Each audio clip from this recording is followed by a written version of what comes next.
الرحمن الرحيم bandiraɓe julɓe tedduɓe imam almadi almamadou azar salminimon e konngol assalamu aleykum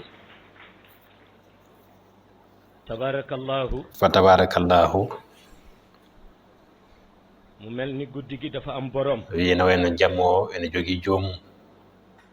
te yonent bi sallallahu alayhi wa sallam mooy borom nelaaɗo allah sallllahu alayhi wa sallam woni joom jammo o su ko defee nu yeesal sunu cant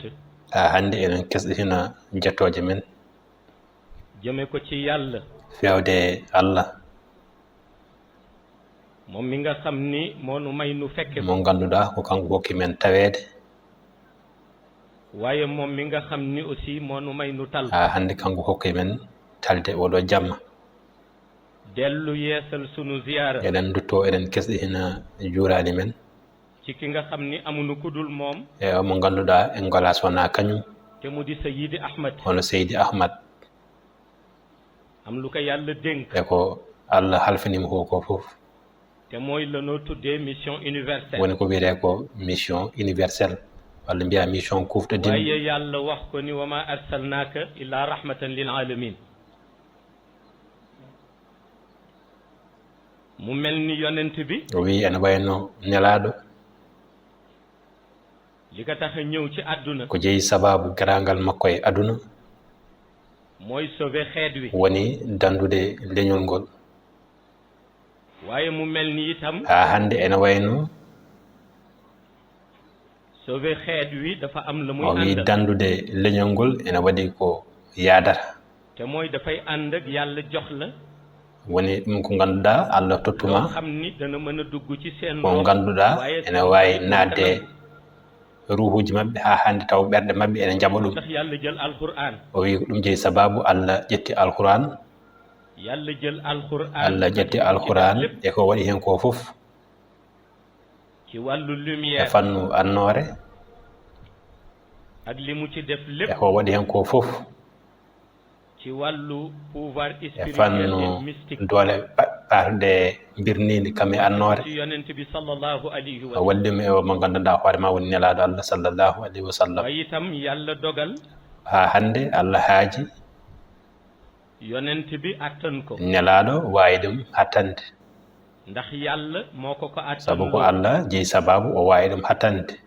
su ko defee it yonent bi jàllale message ɗum jeyi sababu nelaaɗo kañum ne yawrini message o ni law anzalna hadha alquran hono allah wiiri ni e alquran la ra'aytuhu khashi'an mutashaddi'an min khashyati llah loolu boo ko déggee rek o wi dana ɗum tax noon nga xam ni sa nani ɗum ma jeyi sababu message alquranul karim mbawa andude message alquran wona message su ko pamɗum defee moom la yàlla jox yonent bi o wi ko sallallahu ɗum alayhi wa sallam allah totti omo nganndanɗaa hoore ma woni nelaaɗo allah sallllahu alayhi wa sallam o wi nelaaɗo kañum ne mu am ci lu ko yàlla jaarale woodi ɗo allah rewnimo lu ko yàlla jaarale te ɗo allah rewnimo woni mu fexe ba yàlla o waɗi haa allah dajale ci moom ñaar waawi renndinde e makko geɗe ɗiɗi lii dellu ca na ni jàng ko adi ko woni ko faari ko holno jaginirta juulɗo nguurdam mum toon to aduna ak lii dellu ca e ko faari ko tarbiya e holno ruuhu waɗirte tarabiw dëkk ak borom haa joomum waawa hoddude e joomum looloo tax nu wax ni le prophète Mohammed ou la philosophie o wi ko ɗum addi loodi jamma hannde o ndax yonent bi sabu nelaaɗo allah xam naa ñi koy séentu ñëpp o wi soynohoɓe e nelaaɗo fof coynirtomo sabu ɓure walla dokke ɗe allah waɗde e makko laqad jaakum rasulun min anfusikum azizun alayhi ma anitum harisun alaykum bil muminina raufun rahim su ko defee ñi koy séentu ñëpp yo wadde soynohoɓe e nelaaɗo fof di ko séentoo jagle ene coynoromo sabu dokke ɗe allah waɗi ɗe e makko waaye fekk na it wi kono am na loo xam ni moo ànd ak jagle ne waɗi ko ngannduɗaa ɗum yaadi e dokke ɗe hono needi faarunde fannu annoore nde ngannduɗaa ko toon to haybo o ƴetti ɗum ndax kenn réerewul wi sabu hay gooto majjaani jibineede makko kenn réerewul juddoom hay gooto majjaani jibineede makko kanko nelaaɗo su ko defee ba mu juddoo it wadde nde o ari nde e aduna ko tawno ko ɗo keneen ku dul woon goɗɗo mbo wona kanko mënul dindi loolu waaɗon ittude e fannu niɓɓere ndax boobu fekk na àdduna sabu on sanga aduna fof ko niɓɓere wonno waaye rawatina itam ha tengti kadi dëkk ba mu juddoo te mu e leydi ndew jibinandi hono makka yàlla dogal allah haaji comme yar nañ ko démb taade day soogay o nehama gila hanki taw hande arani yàlla def lenn ci allah woodi ko waɗi e makko mu mën a wax ak ñi nga woni o wawa haaldude e ɓeɓe ganduɗa nangu nañu ni yàlla jaɓi ko allah woni joomum en mu mën a wax ak ñoom o wawi haaldude e ɓen su ko defee yàlla ni ko ɗum jeeyi sababu allah wimbo message bi nga xam ni message mo ganduɗa waɗi ɗum e nder ɓernde ma ngam mbawa ɗum yawtinde mu ni ko message o wimbo oɗon message ne waɗi jeyɓi ɗum waaye mu ni ko message kono o wimbo oɗon message li ci ëpp ko solo ɓuri wadde fayide e on message mooy nga fexe ba ñu ko woni mbawa wadde feere ha jeeɓe ɗum ɓe keɓa ci ɗum des nag mooy ko heddi ho noon so tawi aɓe golliro hono noon walla ala kooku yàlla ni ko sama allah wimo ɗum ɗon koye gueɗam jeeya waaye mu ni ko nag na nga fexe kono ba ñu ko an moom waɗa feere ha jeeɓe ɓe mbawa ɗum nande wakkir fa inna zikra tanfa'ul mu'minin mu ni ko message bi ñu ko moom wi message o jeeɓe message o wat feere ɓe keɓa message o li ci des nag ko heddi ho noon so tawi aɓe golliro hono noon walla ala allah wimo ɗum koye gueɗam jeeya ci noonu la yonent bi débuté ko hono noon nelaɗo fuɗɗori mission mum e dow aduna waaye yàlla boole kaak ñoom ha hande noon allah rendini mo e ɓeɓe ganduɗa xam nañu luy mission enen gandi ko woni mission yàlla boole kaak ñoo xam allah rendini mo e ɓeɓe ganduɗa enen gandi ko woni mission e holno jarata e mission taxoon nu nangu def sacrifice ɗum jeeyi sababu ɓen ala fof mission o jarnani ɗumen parce que boo xamul luy mission koye saabu so tawi a anda ko woni mission haydara jarantama lil fuqara il muhajirin alladina ukhriju min diyarihim wa amwalihim yabtaxuuna fadlan min allahi wa ridwanan wa yansuruna allaha wa rasulahu ulaika humu sadiqun waaw ñooñu nangu woon nañu xam wi ɓen ɓe jaɓino yaadude e mission ñu nangu def sacrifice ɓe jaɓi wona fof tawaɓe henere e wondude nelaɗo allah sallllahu alayhi wa sallam yonent bi it kono nelaɗo kañum e jikkuji mum mu nekk ku neexa woni mo gandanɗa hoorema ko belɗo yaadude e jikkuji mum ndax looy cherche wi saabu kala ko mbawɗa dartude sa ari ha e makko da ngay fekk ni ma taw so tawi tan ko jikkuji moƴƴi ko kanko nelaɗo ɓurma ɗum cherche rek boo ñëwee ci moom kala ko mbawɗa dartude so tawi tan koye fanno jikkuji moƴƴi moo la ko ëppale ma andu ko nelaɗo ɓurma ɗum moo tax borom bi ni ko wa innaka la ala ɗum xuluqin jeeyi sababu jomirawo tengtiɗum e alquran bi ni ko qualité yi rafet yëpp ɗum jeeyi sababu jomiraɗo wimo dendagal jikkuji joɗiɗi fof ha hande goni jikkuji moƴƴi mu ni ko ko qualité jikkuji ma ɓurani kam te ɗum baax sa bos moo ma ci jomiraɗo wimo noonete yonent bi ànd nelaɗo kañumne ak ñaka yàlla booleel yaadi e ɓeɓe gandanɗa hoorema ko ɓen allah rendinimo waaye mu wax leen ni message kono ha hande o wiimi message o ko message kese message goto te message bi mooy nu fexe message o woni mbaɗen feere ba li nga xam ni sama nawle ha ɓeɓe gandanɗa hoorema ko nelaɓe arnoɓe ko adi mbeɗa ara ɗo e aduna waxoon nañu kaalino ɗum nun nu dëgg enen mbaɗen feere ha goɗɗinen ɗum ndax message yu islam saabu message islam ko message leerɗo wa ma umiru ila li yabudu llaha mukhlisina lahu dina hunafa wa yuqimu salata wa yutu zakata wa dhalika dinun qayima te yàlla teg na ci ni inna diina inda allahi l islam waaw kon su ko defee wi wadde nelaɗo wiɓe sama nawle yi jiitu yeɓe gandanɗa hoorema ko hono emen ardinoɓe ham koɓe kalno ko te mooy kenn ku nekk woni goto kala e mabɓe waɗi feere ba dégager responsabilité ndax wax na haali la taxoon ko jeeyi sababu allah addi ɗum e dow leydi te mooy ñu kennal ko moom woni gonɗinde allah duñ ko bokkale taw en ndendintamo hay goto waaye ñu fexe itam kono ha hande mbaɗen feere ha sarɗiji ɗi jomiraɗo wiiɗi ki muy gërëm ëllëg o mo gandanɗa hoorema obo ci condition yetto ɗum janggo koye ɗiɗon sarɗiji pawato enen mbaɗen feere ha pawɗen e ɗiɗon sarɗiji o wi ko on message nelaɗo adi jangguinte ndax wax na leen ni saabu o wiiɓe bu leen ma xoole oto ƴewire ham mukko hono mouhammadou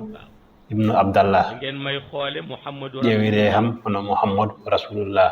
su ko defee ngeen mën a jëriñu ko nden mbawton naftorade waaye mu ni su ngeen ma xoolee kono so tawi onon ƴeewira ham onon Mouhammad oɗo ko mbi Abdallah ko ɗo jibina ko ɗo nehi aɓen gandimo nangam o wi on naftortako mu ni pour ngeen o wi ɓe ngam mbawon naftorade alay sago jaɓon ko Allah neli ham o wi ko noon nelaɗo wiɓe te wax na dëgg o wi nelaɗo haali gonga te wax na dëgg o wi nelaɗo haali gonga sabu dafa am lu may fàttali toujours omo heewi siftunode yimɓe gueɗel gotel muy côté boo xam ni woni fannu mo ganduɗa hoorema Allah ene tengtini ɗum e alquran yuha ilayya waaw annama ilahukum ilahun wahid waaw côté boobu dama koy fàttali o wi fannu oɗo nen omo heewi siftunode yimɓe yàlla nee na o wi Allah wi ma yónni ko moom yonent bi somi nulima kanko nelaɗo defa ni dafay dépassé leneen oto cikki o wonde wona goɗɗum o wona innama aade ɗum jeeyi sababu omo wawi nandinede mon e fannu tagude kono o wawa fodde mon sabu wonko ñumana taw onon on ñumana hol wonko jubba e fannu nubo waɗa e makko te ɗum ala e mon annama ilahukum ilahun wahid waaw su ko defee nag wadde lanoo tuddee wàllu prophétie ko wiyete ko fannu prophétie e nubo dafa am fu mu jóge o wi ne waɗi to ummi ndax gis nga yàlla o wi sabu Allah dafa am côté boo xam ne waɗi fannu mo ganduɗa xëjalu ci minde hay goto heññani hen hen hay tagode wotiri mooy côté woni fannu mo ganduɗa fannu gonagal makko Allah wi ɗon tagode heƴani ɗon en soo demee ci uluhiyat o wi sa yeehi toon to uluhiyatuji ɗi dinañ la diviser ñett maɓe gaddane fannuji tati ɗi ganduɗa benn bu ca nekk am na hen fannu goto kala ne waɗi ko jangguintuma ndax bu ñu la waxee o wi sabu sa wiyama uluhiya tan a haaɗi hen uluhiyatu zati o wi uluhiyatu zati dafa am luñ lay jàngal o wi ɗon ne waɗi ɗum jangguinteɗa ɗon ak lanoo tuddee divinité woni Allah e ko wiyete ko divinité absolue waaye du tee nag o wi kono ha hande ɗum haɗa ha am ni yàlla ɗum ko ganduɗa Allah jubbi ɗum e annore barkini waɗi hen barke o wi ko ɗum yeehi ha wonti ko wiyete ko uluhiyatul jamal o wi ko ɗum ha hande addi ko wiyete ko uluhiyatul nawsal o wi ko faani koye uluhiyatul zati muy la ñoo tuddee divinité absolue o wi ɗum ɗo woni ko wiyete ko divinité absolue e tubankore o wi ɓeɓe gandanɗa hoorema en mbiye philosophe ɗo e aduna o wi hewɓe mabɓe ko ɗum funti ɗumen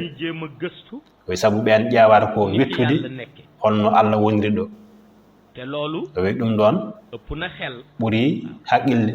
kooku xel du ko trouver mukk o wi ɗum noon haqqille jaggataɗo mukk ndax xelu doomu aadama o wi sabu haqqille innama aade dafa am limite ne waɗi ɗo haadna xelu doomu aadama dafa am o wi haqqille innama aade ne waɗi ɗo haadna te yàlla li muy naw o wi Allah ko fortini ko innama aade joguiɗo haqqille foof ba mu koy bind nde o taggannonde ɗum bàyyi ba génn o oppi ha o yalti fannu uluhiyat makko nde fuɗɗi tagde haqqille moo tax xel mënul jàpp ɗum jeeyi sababu haqqille wawa andude uluhiyat yàlla di naw doomu aadama o wi Allah ko fortini ko innama aade foof tawi ko joom haqqille sabu Allah namdima beele jogiiɓe haqqillaji eɓe ngalaɓe haqqillaji hoole mabɓe ceɓorɗo o wi nelaɗo jaabimo wima ɗum kadi ko joom haqqille jabotoɗum yo wadde Allah ko joom haqqillaji suuɓi woni o mo ganduɗa hoorema ene andi emo anda o wi kamɓe ɗiɗo Allah namdi beele ko kamɓe poti o wi nelaɗo wima ɗum ɗon seɗen jaabo ɗum ko joom haqqille kadi jabotoɗum ɗum jeeyi sababu joom haqqillaji ɗi ko ɓen Allah ƴettata kala saaha hono seede message uji mum o wi kono ɗum fo yewade noon ittani o woppi hawa yalti fannu uluhiyatu zati nde fuɗɗi tagde haqqille ɗum jeeyi sababu hewɓe ɓe miijade ene mbitta mane Allah woni ɗo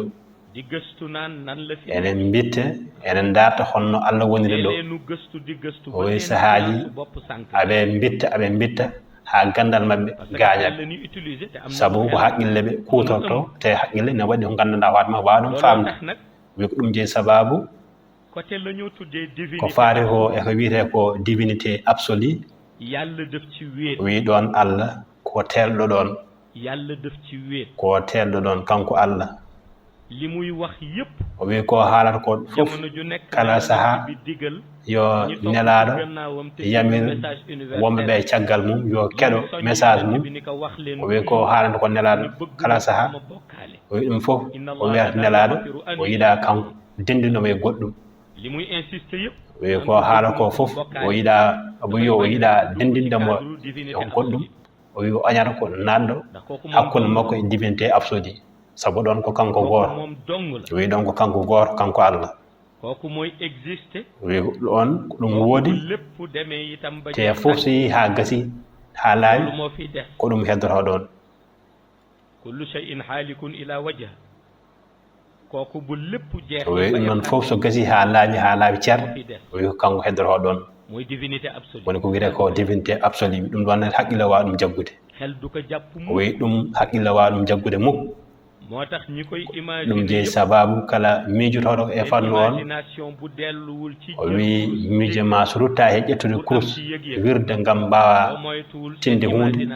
o wi sa renta e ko miijoji ma mbaratma te ñi ci dem ba wax ni yàlla o wi ha hande yaaɓe ha mbi Allah ala o wi ɓen ko miijoji mumen punti ɗumen ndax imagination ci xel lay o wi sabu miijo koye haqqille ummoto boo bëggee yóbbu xel nag sa nawi yiɗi nawde haqqille ɗo yettani iblis daf koy récupérer so ferkiɗima iblis heɓtat ɗum ñu ci bari ci ñoom foofu ɗum jeeyi sababu hewɓe mabɓe mujj sànq seen jahat ha battino ganje koye mumen divinité absolue o wi kono ko wiyete ko divinité absolue mooy tax o wi ɗum noon ko wirdu walla zicre jeeyi sababu mbawa ɗum faccirde ɗum jeeyi sababu Allah yi walla zicrullahi akbar ɗum jeeyi sababu o wi nelaɗo yo wi yimɓeɓe walla zicrullahi akbar o wi kono ci côté divinité e fannu divinité absolue te muy uluhiyatu zati woni ko wiyete ko uluhiyatu zati yàlla ci la comp o wi Allah ko hen jubbi sirlu secret bu xel mënul dab sirlu mo gandanɗa hoorema haqqille wawa ɗum jaggude secret boobu on secret woni ko wiyete ko la prophétie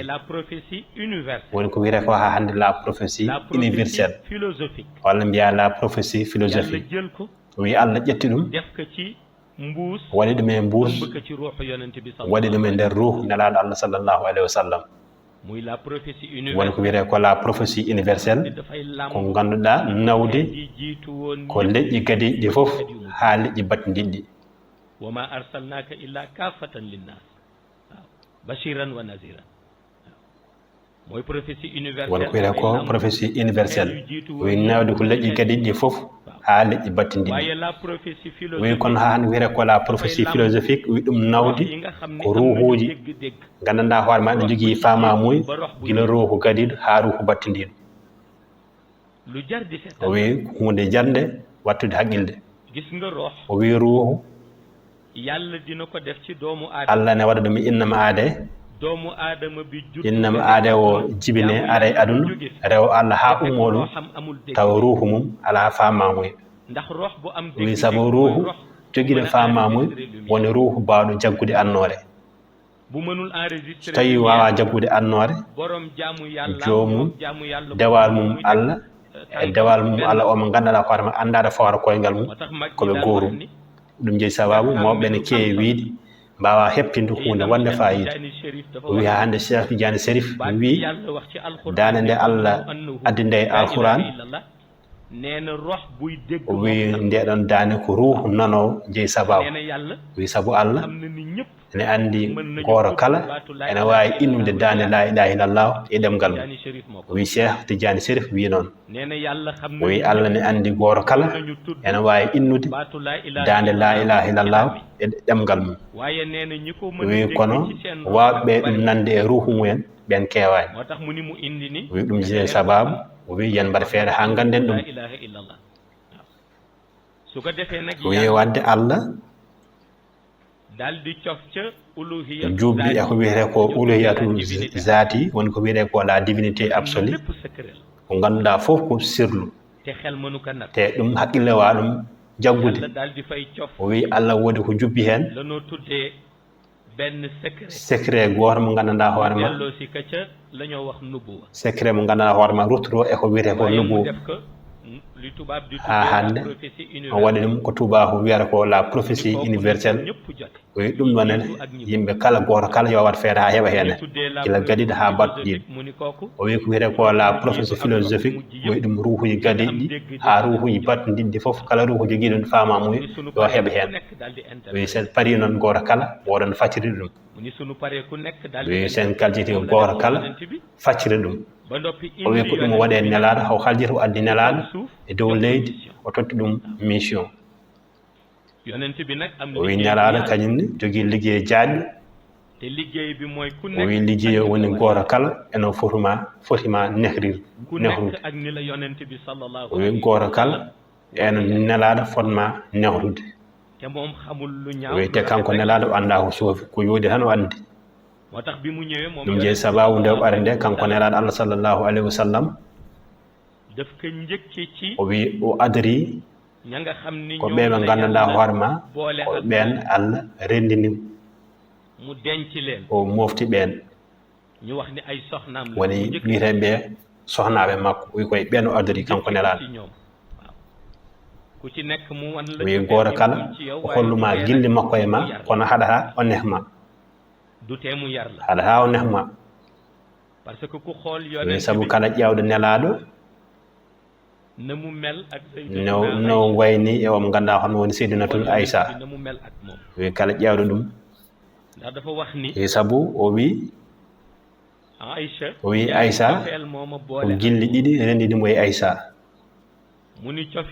wi ko adi ho woni nde ɓuri nde famɗude hawo nde o moftatamo nde o wi ko omo tine kanko Aïssa annore e ɓernde makko ala bawɗo ɗum andude sona kanko Mouhammadou te gilli hay goto wawa ɗum yobde o wi ko heddi ko woni Ababacar mo ganduɗa koye junggo makko Allah rewni ɗum o wi ko Ababacar omo ganduɗa hoore ma so tawi omo jogui feccere o wi Ababacar woni feccere makko e kono ɗiɗon gilli ɗiɗi ene rendinimo o wi kono ɗum noon ko haali ko faate Aïssa o wi sen namdimo holon sohnaɓe makko o ɓuuri wajade mbiyeten ko Seydinatul Aïssa o wi Seydinatul Aïssa o wi saabu kala ɗo nelaɗo jodde makko tine makko ɗum ɗo ko ganduɗa sahaji ene wone debbo woni ko wiyete ko kiram o wi ha hande so ƴeewi Seydinatul Adisa o yiya Aïssa wayno canso yeeso mum o wi nelaɗo ruttanamo kanko Aïssa e ɗum ɗo ganduɗa hoore ma Hadisa waɗi ɗum e diine o wi kanko nelaɗo ko hakim ɗum jeeyi sababu o wi saabu hakim joɗa tan e wiya naggam mbaɗire ɗum noon ni o wi hakim haalat kono so haali haala mum nafoore yaltat hen o wi ɗum jeeyi sababu nelaɗo Allah sallllahu alayhi wa sallam omo haalde omo ganduɗa hoore ma woni Aïssa o wi omo meeɗi yiide debbo mo ganduɗa nde o suɓata wonde joom galle ko nunɗal jeeyi sababu o suuɓi ɗum omo haalde omo ganduɗa hono woni Aïssa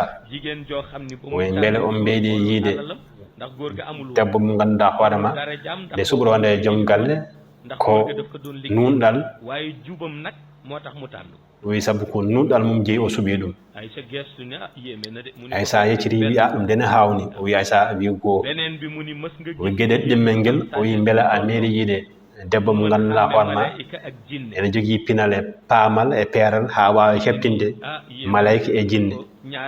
o wi Aïssa wi a ɗum dene hawni o wi Aïssa ɗiɗi wi ɗiɗi o wi beele a meeɗi yiide debbo mo ganduɗa hoore ma ƴetti alal mum foof waɗi ɗum e diine islam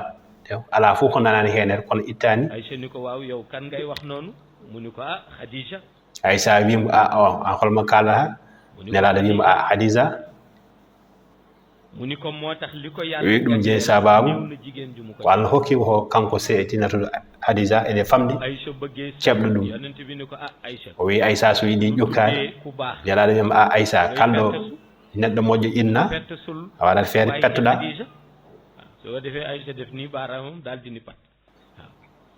dellosino ko o wi o artidimo e goonga dellosino ko te jaaru ko rek o artidimo e goonga kono wata rewani tan gallo ko ni way ko ni way o wi o artidimo sayyidatuna Khadija koye dendagal gueɗe ɗe Seydinatul Khadija waɗatno dellosino ko ha Aïcha andi o artirama e goonga teewul gis nga yarbi moom foofu la ko ko doore o wi ɗon ko ɗon neydi ndi fuɗɗiri sooga koy génne nag ci nde fuɗɗi yaltini ɗum boowal kanko nelaɗo te bim ko génnee ci biti o wi nde o yaltini ɗum nde boowal kanko nelaɗo mon na moom yonent bi ni mon o wi kanko o anduno o wawa dañde jaam mukko saabu ɓeɓe ganduɗa hoorema obo hoddi embargo ko defani dana bay mbaɗi mo hadde aɓe cikka mo oppa o oppani ba mu génn ɓe mbaɗi feere haw yalti Makka o fayi Médine ñu defani dana bay aɓe cikki mo oppu addani mo oppude moo tax Mawlaay Cheikh Ahmad ɗum jeeyi sababu Cheikh Tidiane Chérif radiyallahu taala anhu mu wax ma bis ni wimo ñalawma goto génnu Makka yonent bi o wi jartigol Makka nelaɗo Allah sallallahu alayhi wa sallam dem Médine faade Médine mu ni bare nañu ko nak o wi ni heewi mettinde ɗum e fannu diine saabu on jiɓenɗa e nokku mbiɗa ya yaltu mu ni waaye xamuñu woon o wi kono ɓe gandani ɗum ɗon nete wana wasde wonde mu ni xamul woon génn o wi ɓe gandani ɗum wawana wasde wonde mu ni ko lu tax o wimo ko jeeyi sababu o wi saabu ko leydi Médine ñaguino ɗum mu ni ma suufu Médine moo o wi ko leydi Médine ñaguino ɗum o wi saabu nelaɗo Allah sallallahu alayhi wa sallam enen tolnuno e fannu mo gandanɗa hoorema ba ñëpp dañ ko daan xëccoo ala fof mo wonani e foɗɗodide nelaɗo moo tax keroog bi mu ganee ɗum àdduna jeeyi sababu nde o ari nde aduna la njëkk delloo njukkal borom ko adi sant ko ci yettude Allah e garagal neɗɗo leydi nelaɗo o wi ko leydi adi moo njëkk o wi ko leydi adi njukkal borom bi keroog ruttude teddugal jomiraɗo te seetal suuf nun dañ koy o wi ƴeew enen leydi en pamninta ɗum waaye fekk na boo demee ci xay o wi kono sa yeehi toon to hayam ala fof ko yawate lu toon nekk day connecté o wi saabu kala gueɗel ene jokkodiri e joomum saabu ko jomiraɗo bi tagui yonent fof bi ganee àdduna o wi nelaɗo nde ari nde aduna ko adi yettude Allah waaw ci gane àdduna e garagal nelaɗo Allah sallallahu alayhi wa sallam e leydi o wi ko leydi adi suufa njëkk sant yàlla o wi ko leydi adi yettude Allah suufa njëkk sant o yàlla wi ko leydi adi yettude Allah waaye itam gis nga bi suuf o pare wi kono nde leydi haljita nde ki njëkk wane tristesse gadiɗo hollirde cunogol mum o wi ko asaman asamaan moo njëkk o wi ko asaman adi hollude cunogol mum ni benn jëmm asaman rek wi bu mel ni moom mba tagode wotere tan joguinomi tey jëmm ja xëy o wi ñu wàcce ko mu dem hande on yeehi fayi leydi ni te mënatuma am nag ku mel te mi wawa dañcude mbaɗono makko ca la malaayika yëpp jooytul ko ci kanamu kono nden malaikaji fof jeehi goytini ɗum Allah ko jooytulee ñaan nde ɓe goytini ɗum ɓe ñaagui Allah ndi asaman o mo ganduɗa hoorema a yaltini ɗum e nokku mum yóbbu ko ca suuf faade toon to leydi ba sant na la leydi weltima ha yettima kono asaman nene suni nee na amatul ci lu mu jàpp asaman wi ki mu ala ɗo jaggi moo fi ne saabu mo jagguno o sikka ko on woni ɗum te ɓuuri yimɓe fof wàcc na jippima fayi leydi yàlla ni malaayika yi wax Allah wi malaikaji so jeehi mbiye asaman yo muñ ndax dëgg la wàcc na waaye ko goonga o jippima e aduna kono ma o artu wàcc na waaye dina ko o jippima e aduna kono ma o artu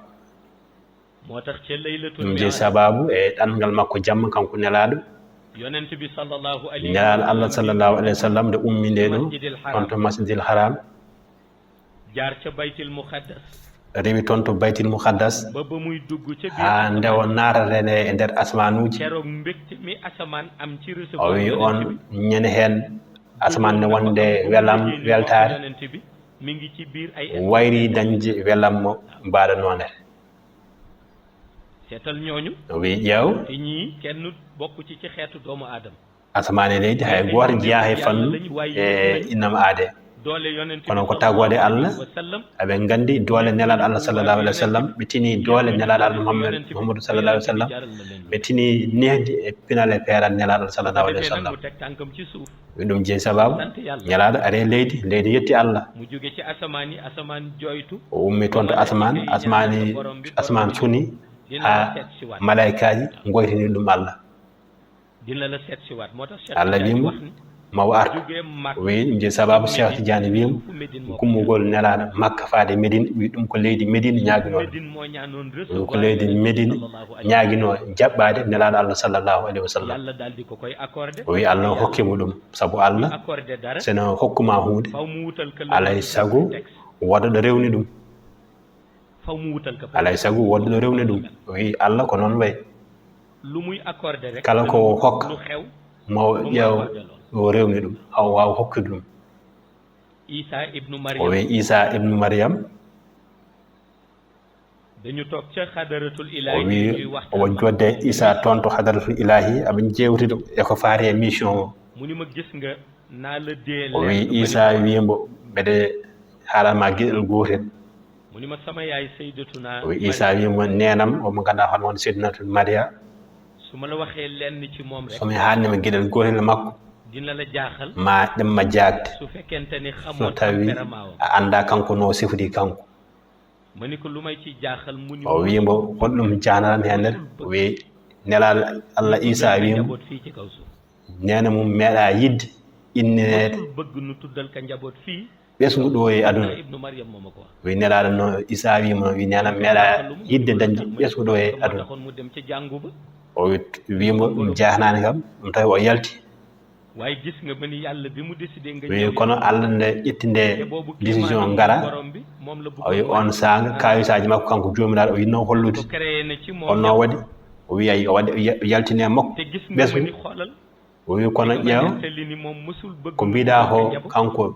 Mariam o meeɗa yidde ɓesgu o wi kono hande kala ɗo inneɗa ɓe gadda nene ma saabu hay goto wiyata Isa tan haaɗa henne yi wadde Allah so yiiɗi wadde hunde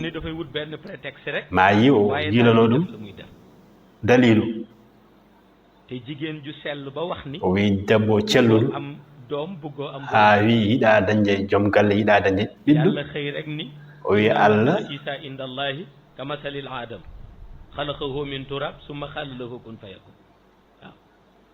ni kon bum len jaaxal ni wadde ɗum oto jaahamon ni Isa ibnu Maryam bum len jaaxal o wi Isa ibnu Maryam oto jaahamon ha hande Adama oto jaahamon Isa ibnu Maryam suma xala lahu kun fayakun waaw su ko defee kii ni wadde oɗo koye matiére o rewni ɗum oto koye omo ganduɗa hoorema woni anti matiére o rewni ɗum wi wadde ko annore te lépp nag ci benn kàddu wi fof koye konngol gotol woni kun fayakun kun fayakun bi wi kun fayakun jur khalaqahu min turab kun fayakun bi mu wax ni suma xala lahu kun fayakun mooy dellu ci côté nuuraani waaw ndax lépp amal mu am rek la waaw innama amruhu iza arada shay'an an yaqula lahu kun fayakun waaw mu ni kon Adama wadde Adama oto jaahamon kaade Adama jaahanani mon wadde Isa ibnu Maryam oto jaahamon wi oto koye matiére tagmi ɗum oto koye anti matiére tagmi ɗum wi oto eɗen toye côté nouranium oto koye fannu matiére ruttoro wi ɗum jeel sababu Allah addi hen yeru o yeru oɗon no wayi fodde fof ngam neɗɗo watta hen haqqille mum wi saabu mission omo ganduɗa hono wonde Adama alayhi salam mënul woon jaare fenn ludul wawa rewde banggue goɗɗo so wona Allah ene taga hunde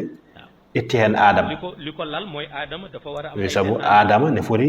dañde ɓesgu Adama dafa wara am Adama ne foti dañde ɓesgu ay descendant yépp te ɓesgu makko dennagal ɓesgu makko fof goto kala aɗa heɓtidire saabu Adama honno Adama sifori ni wona ko wiyete ko neɗɗo ɗum je sababu Allah yima won ndewnu mon Allah wi wonɗo ndewnu mon mbat mon tagode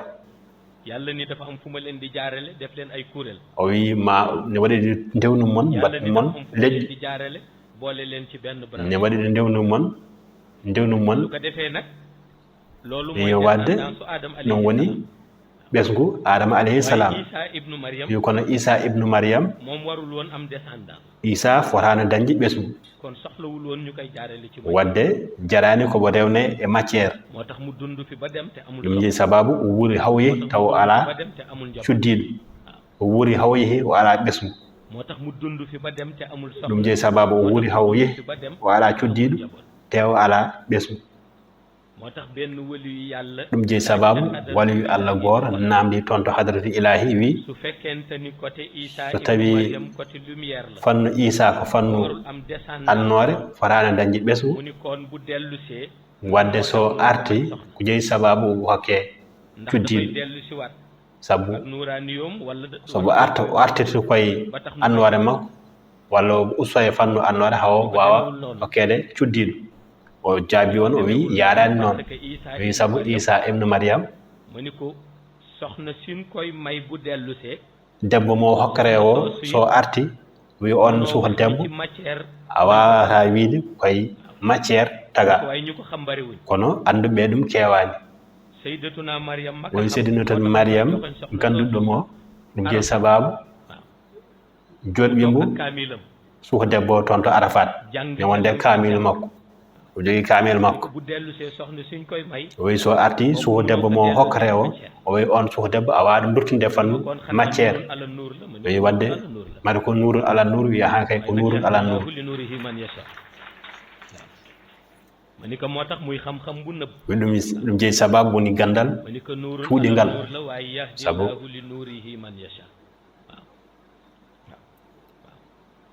yalla day defe nonu o wi Allah ko noon ne waɗiri hono noon yalla day defe nonu o wi Allah ne waɗiri hono noon wi hewɓe ganda ɗum noon wi sabu hakkude hayɓe e sahada lu muy faral di sax sore ci xelu ñen wi obo andi ko woɗɗata ko e won hen walla e ruuji won hen ɗum jeyi sababu goppata koddigal ɗen fannuji ɗi gis nga bo demee Fès o wi sa yeehi toon to Fès walla mbiya Fas Maroc wi toon to habru Cheikh Tidiane Chérif radiyallahu taala an wi heewen jaha toon ngam wadde visite ɓene juuro ɓene ñaago wi sahaji jiyata aɓe pawɗon burlaji ndiyam e mbaɗa hen zicre mabɓe wi kono ne waɗi ko ɓuuri hen hawnade ko ganduɗa ko toon to habru ndu wonte heeɓe ɓe jiyani ɗum ndax amna soxna su wi sabu ene waɗi suka debbo gonɗo hon ne ɓoni comki daneji nen toon ne werti sajada wi kala naafilo mo haljiti darɗe ɗiɗi o faw hen o ummoro faw hen darɗe ɗiɗi so naafli darɗe ɗiɗi o faw hen darɗe ɗiɗi o jangga suratul fati o ummo hade o naafila o gila Cheikh Tidiane mofta e leydi ha faade hande wi on naafli o dartanani ɗum e simwal suratul fati mo janggaro o wi ko ɓuuri hawanade hen ko ɓuuri hen hawanade o wi oɗon suka debbo o wuuri ɗo e aduna duuɓi ɗi kewani wiyete hewɓe nen jiilomo en ganda ɗum wi no wayni lertude toon o wi ene jahima neɗɗo yaha toon taw yiyani suka debbo o wiyani on wona malayika de kono ko neɗɗo saabu wuuri e aduna kono duuɓi ɗi kewani wi so naafli darde ɗiɗi o faw hen darde ɗiɗi o jangga suratul fati ummo kadi on naafila e wi ɗum noon nan ene ɗeɓatma jagde saabu ko jahnatma e ɗum woni ko juulata ko naafila mo naftata o wi ɗum noon ete sariyatu Muhammadiya o wawa ɗum ñawde e saabu a yiyade o juula on naafila o huccita oto banggue goɗoɗa seeɗa jiiya on naafila huccita oto banggue goɗɗa seeɗa jiiya huccita oto banggue wiyete ko ɓuuri hawnade e ɗum o lurtodirani e kaaba kono ko kaaba o rewata e makko kala ɗo turni ɗum jeyi sababu nde yehne toon kanko o wi omo refta e suka debbo heewɓe cikki o woni koye wadde tawafa o huccira ga o wi heewɓe cikki ko tawafa wone wadde wi kono wona tawafa wone wadde saabu tawafa ko toon to kaaba watte o wi o wonno tan koye reftude suka debbo saabu suka debbo kala ɗo kucci tawata ko kaaba toon woni kaaba tawtatam o wi Allah ko hokkata ko e dokki hay goto annano foti o wi saabu ɗum ɗonne sa yiɗi ɗum nawtude matiére gasata ɗum jeyi sababu nde wali Allah namdide ɗum toon to hadaratu ilahi mu juddu fi yaru fi ba bañ koy delloo asamaan di ko élever au ciel amul soxna amul doom bu dellusee nag te di wàcce ci tunnel namdi mbele Isa ibn Maryam so arti mbele o jeeyi sababu ne hokke suwo debbo munoo ko delloo ci matière o wi on suwo debbo ne wawi jibinede kono a waɗum nawtude fannu matière o wi mbele ko nurul ala nur wurtoro o wi aha hay ko nurul ala nur yahdillahu li nurihi man yasha waaw moo tax yàlla ku mu gidde jëmale la o wi ɗum ni sababu Allah kalmo ɗowi faade annore wan ko an andata ɗum o wi andude ko hunde wonde fayida o wi ɗum jeeyi sababu nelaɗo Allah sallallahu alayhi wa sallam Cheikh Tidiane wax ni suufu Médine o wi Cheikh Tidiane wi ko leydi Médine ñaguino o ara o wi ko leydi Madina ñaguino o ara ɗum jeeyi sababu Allah addi dalilu oppi makkanaɓe tampanimo makkanaɓe tampanimo Allah wimo yaltu wuro ngo Allah wimo yaltu wuro ngo paya Medina nde fay nde Medina naɓe jaɓɓimo o wi terto ngoɗon no wayi fodde fof o wi nelaɗo ene oppi haqqille mum e teddungal ngal ganda hoorema Allah waɗini ɗum leydi sabu ko leydi Madina ñaguino jaɓɓade walla bismade nelaɗo Allah sallallahu alayhi wa sallam moo tax étape la boo xam ni ɗum jeeyi sababu ko fannu mo ganduɗa hoorema hay goto wawi ɗum famminde mbégte mi mu juróon ci weelma mo ganduɗa hoorema addi ɗum e yaadnoɓe e nelaɗo Allah sallallahu alayhi wa sallam ha tengti e o mo ganduɗa hoorema woni Ababacar sabu Ababacar woppi fof bim koy topp nde o rawanno nde nelaɗo ñomu àndaloon ñëpp dañ doon wax ni bu ko toppee bu ñu demee it nu dàqaat leen makkana fof mbino soɓe jeehi kala mbawi yaade maɓe ndiwi sabi ala ɗo mbawi wonde kono a yi nde ɓe jetti nder Madina ɓe tertama ganduɗa hoorema hay goto anda no foti yimoɓe ene jima ɓeɗe ngabbay leɗɗe tandarma leɗɗe tamroje ene ƴewaɓe e ƴeew makko to ummi to hen sobo yaha sah o wona koye mogginade kanko nelaɗo sabu o yiɗani jiyam ummi toon o ati Madina naɓe tertimo yimɓe fof jalti jaade nelaɗo Allah sallallahu alayhi wa sallam nde ɓe bismimo nde kanko nelaɗo o bismi jeelowo makko sabu hokki jeelowo ba yamirore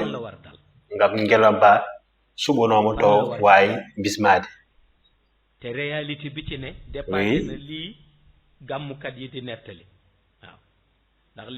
ko suuɗi hen ko ɓuri ko yimɓe cikkata ko sahaji yiya biyo jeelowo ba ko addi wi sabu leydi asmani ne gonde gueɗel nge ganduɗa haqqille waɗum jaggude woni ko wiyete ko so tawi innama adama wiyete ko ruhu makko ɗo woni wi sahaji nana namde ɗum sahaji nana namde ɗum namdo wiye ruhu holto wonata e innama aade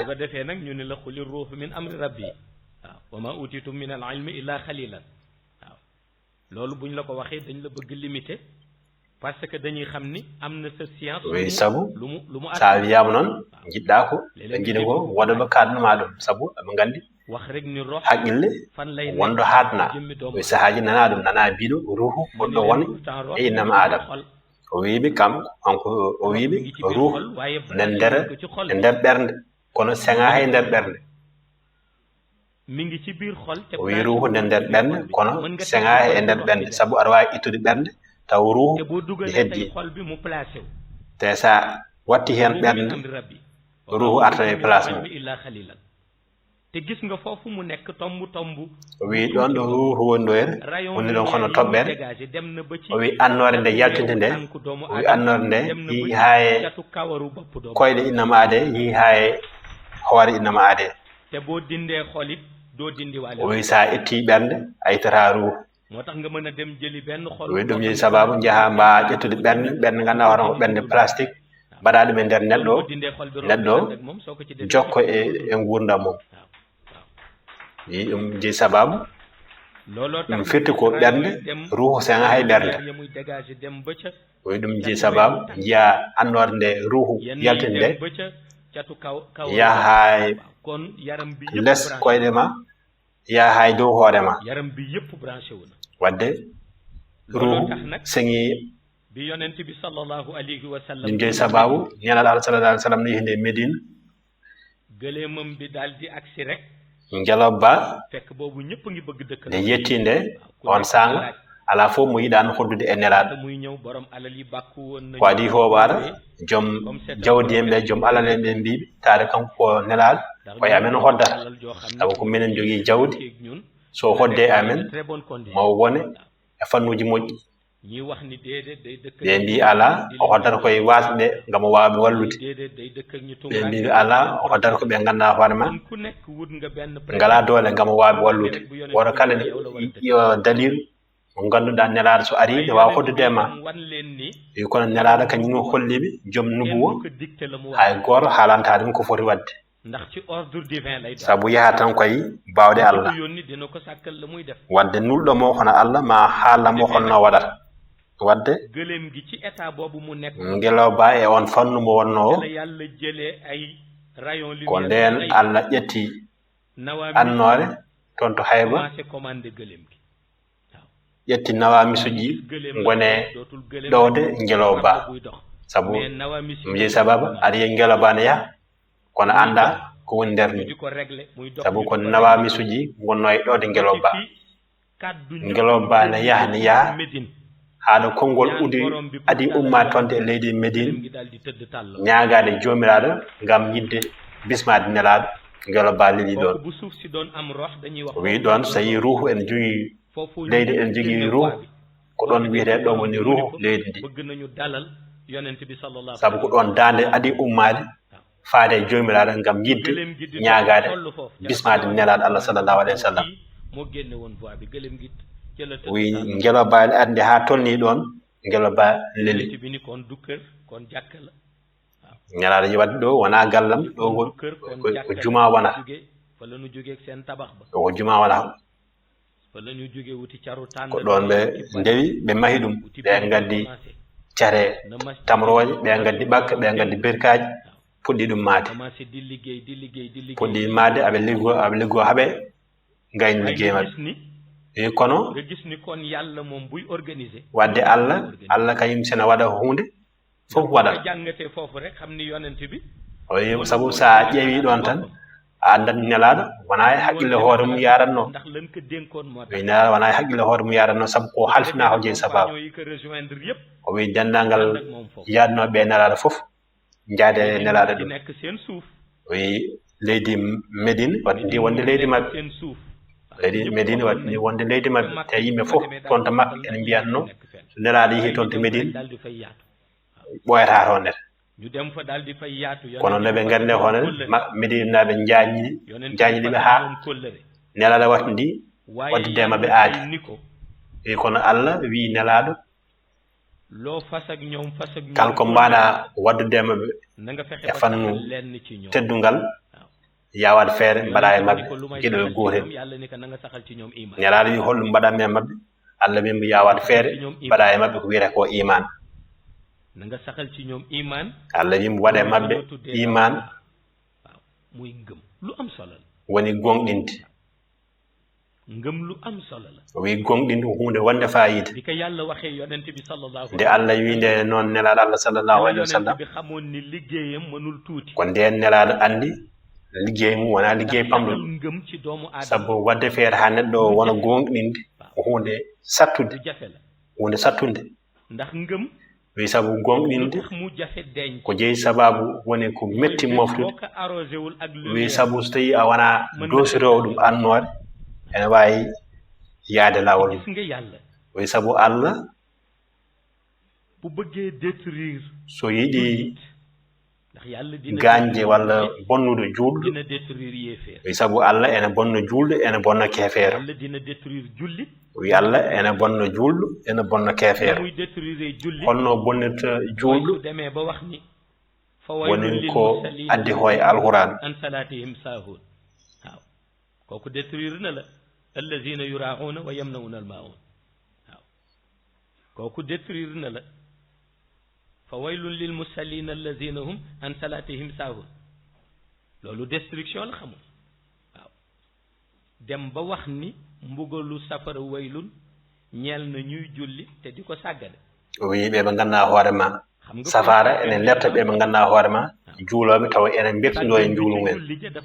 o wi weltinade juulu mum ne waɗi sababu destruction bi o wi sababu iman bi Allah ene bonna neɗɗo woni ko iman ma puɗɗoɗa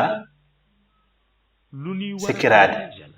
o wi sabu iman ko hunde fonde aynede ko hunde fonde aynede te kadi ko hunde mettude aynude ko hunde mettude aynude woni iman ɗum ne sababu Allah wi nelaɗo yo wat feere waɗa ɗum e mabɓe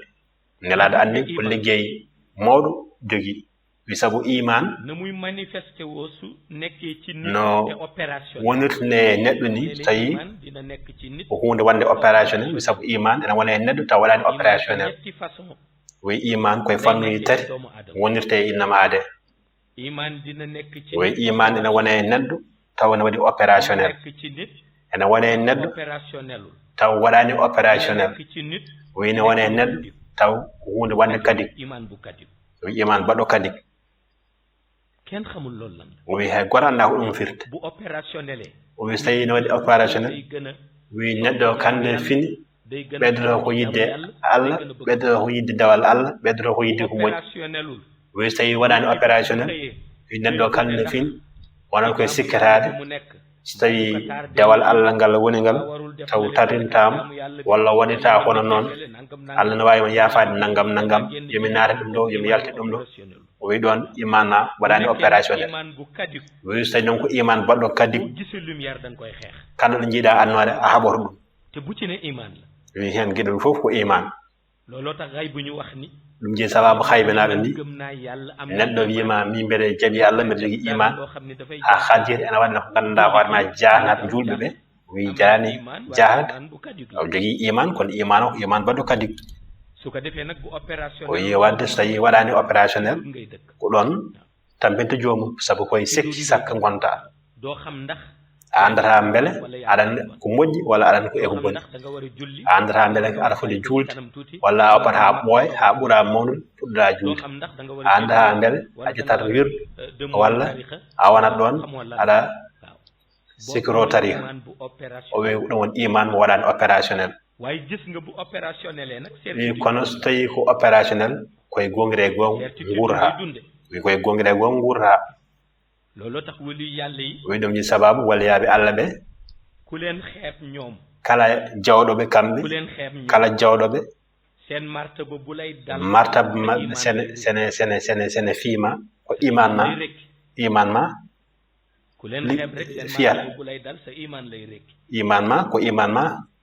seetal bonnata iman moo ëpp importance wi sabu ko iman ɓuri wadde fayida e innama aade boo ko amatul nga xool ba nga ko amee tawi a natti jogaɗo iman a ƴeewi nde joguiɗa nde iman e nde ala nde iman wayata ko yimɓe ɗiɗo ɓe jiidani a wayatema kono yimɓe ɗiɗo ɓe jiidani aɗa wawi jabde Allah ha ñalawma kala aɗan toon kaaba aɗa mbiya aɗa naafila toone wi kono so iman o iwi ko gadatoɗa nimsidde woni ko jeeyi sababu walla holko mbaɗanɗa toon to kaaba te no mbaɗanɗa ɗum nden aɗa wonde pellital ma wi ɗum jeeyi sababu hunde wonde fayida Allah wi nelaɗo waɗa feere mbaɗa ɗum e julɓe ɓe Allah wi waɗa ɗum e julɓe ɓe waɗa feere mbaɗa ɗum e julɓe ɓe ha wona gonga e mabɓe wi sabu so tiiɗe e mabɓe tan kala ko ɓe mbawi nadde maɓe mbawa yaltide wi kono so tawi tiiɗani e mabɓe so tawi a haɓama ha ɗo ha janggo jamforoɓe koye mabɓe gummoto nelaɗo andi ne jogui liggey wi ko nden wi alay sago ƴetta simore mais wallitoro ɗum wi ko nden ƴetti wiyete ko wal asiri o jangguinimi ɗum o wi nden nelaɗo ni andi woni ko fondation iman woni wona gonɗinde wi nelaɗo ne andi ɗum o wi ko woni fondation innama aade e iman woni o wona mbawɗo muñde wona nunɗuɗo par ce que muni bu loolu amul du sotti o so tawi a wona nunɗuɗo wona joom muñal wawata gasde o wi ko ɗum woni fondation innama aade e iman o wi kono sahaba kenn ku nekk